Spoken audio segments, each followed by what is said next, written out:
Ngayon guys, second step naman tayo. Ilalagay naman natin yung gilid. Yan.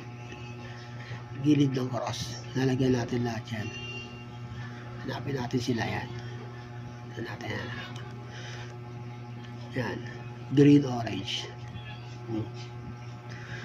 Natin ulit. Hanapin natin ulit. Yan. Ano yan? Hanap natin.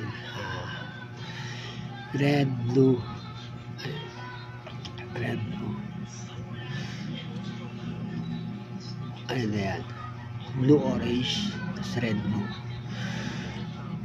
Yan na, red, blue.